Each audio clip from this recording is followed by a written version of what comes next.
Assalamualaikum warahmatullahi wabarakatuh. Balik maning karonyong darah pandangan sebab darah dadi saudara.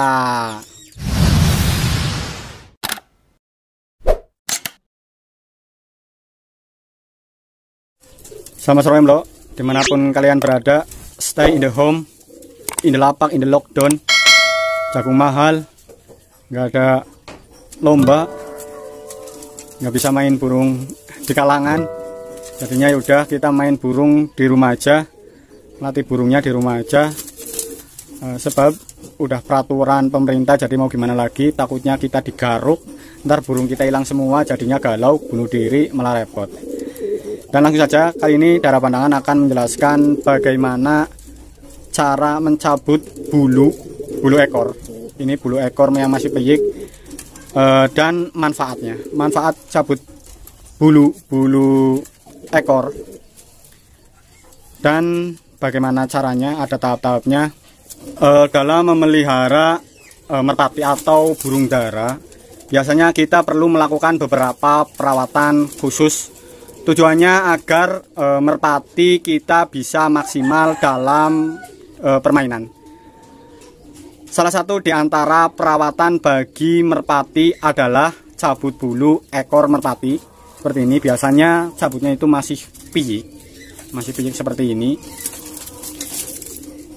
Cabut ekor merpati atau piyik ataupun biasanya juga dewasa harus rutin dilakukan agar player harus siap bulunya saat diperlombakan.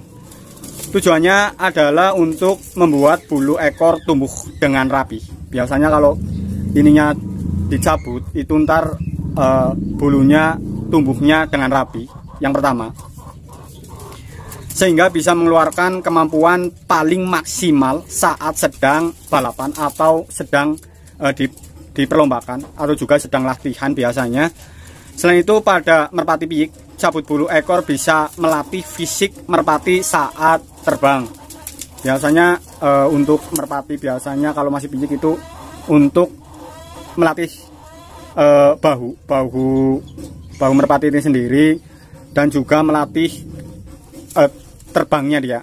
Maksudnya terbangnya biasanya kan kalau ini masih ada rem, biasanya kalau udah terbiasa nggak pakai rem, ntar dipakai rem itu jadi kekontrol.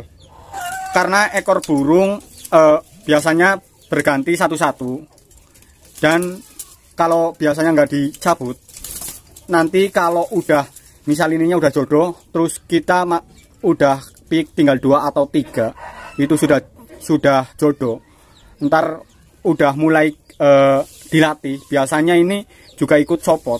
Jadi kalau ntar ininya full bulu kerja, kalau ini tidak dicabut, maka ntar ininya bisa bolong-bolong. Nggak sama soalnya sih bulu lar sayap dengan bulu yang ini copotnya nggak sama. Biasanya kalau udah tinggal berapa ini baru copot satu-satu, sehingga kita harus copot sendiri seperti itu. Dan cara mencabut bulu ekor merpati itu hal yang paling lumrah, biasanya dilakukan oleh siapa saja, dari merpati kolong, merpati balap, atau biasanya pos juga seperti itu. Pencabutan bulu ini berguna untuk memperkuat bulu baru yang akan tumbuh. Ini biasanya kalau belum itu kan masih lemes, terus ntar bisa kalau udah dicabut, maletnya itu ntar kaku banget seperti ini. Untuk pencabutan itu ada beberapa hal yang perlu kita jaga. Yang pertama itu burung keadaan sehat. Biasanya burung harus keadaan sehat. Lakukan cabutan bulu ini itu harus satu persatu, jangan langsung semuanya. Biasanya kita bisa dari kanan atau kiri, itu juga bisa. Cabutnya harus satu-satu. Kalau misal ada yang udah copot, biasanya kan udah ada copot satu terus kita tumbuh. Yang lainnya itu belum kita cabut tapi udah ada yang copot satu, biasanya kan tumbuh, itu lebih baik kita biarkan. Sebab kalau kita ikut dicabut ntar akan cacat. Bisa-bisa akan bulunya itu akan mati, nggak tumbuh ataupun dia berdarah. Dan untuk yang ketiga, biasanya cabut bulu dari piyik, lar, 6, kalau enggak lar 5. Antara 5 dan 6 ataupun 4 juga bisa biasanya. Waktu piyik itu ganti bulu. Ya ganti bulu itu seperti ini. Ini lagi ganti bulu. Ini lagi ganti bulu tuh. Ambrol ataupun mabung, tapi ini bukan mabung seperti yang udah dewasa. Kalau ini mabung piyik ntar biasanya kalau tinggal 2 ataupun 1 biasanya itu mabungnya udah beres semua. Jadi lebih ganteng lah, lebih pegangannya juga lebih empuk biasanya. Dan bisa juga untuk pertumbuhan berat badan merpati tersebut. Merpati piyik ini biasanya kalau teman-teman punya merpati agak kecilan, biasanya kita cabut bulunya, bulu ekornya itu biasanya akan pertumbuhannya itu biasanya lebih cepat. Dan waktu pencabutan biasanya saya lakukan pada sore hari sebelum kita kasih makan. Langsung saja kita praktekkan. Ini bulu lar tinggal 6, biasanya saya cabut tinggal 6 ataupun tinggal 5, biasanya udah mulai saya cabut. Dan waktu ambrol ininya, waktu bulunya pada ambrol itu mau ganti bulu, kita biasanya cabut seperti itu. Nyabutnya satu-satu ya teman-teman.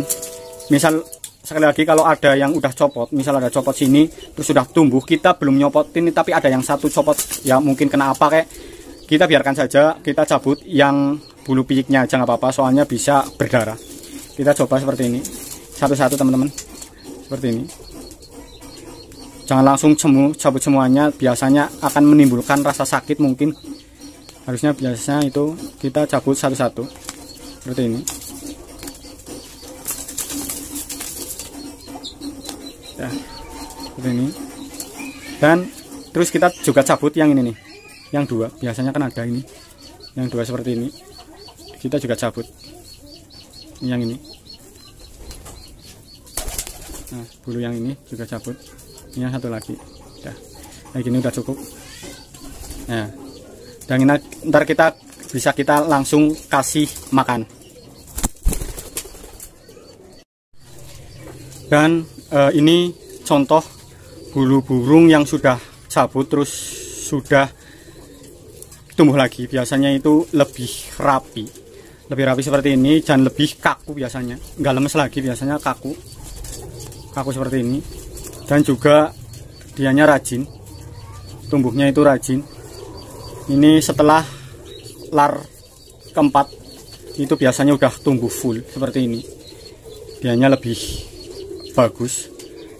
Dan juga pegangannya itu biasanya lebih enak dipegang, soalnya biasanya bulu yang sudah rontok itu mulai pada tumbuh, jadinya udah kelihatan dari pegangannya itu darah atau burung bagus apa enggaknya itu udah kelihatan. Sekian dulu video dari saya, semoga bermanfaat untuk para penghobi burung dara. Ternak bareng, dolanan dara bareng, salam ternak, ora ternak ora pena. Assalamualaikum warahmatullahi wabarakatuh.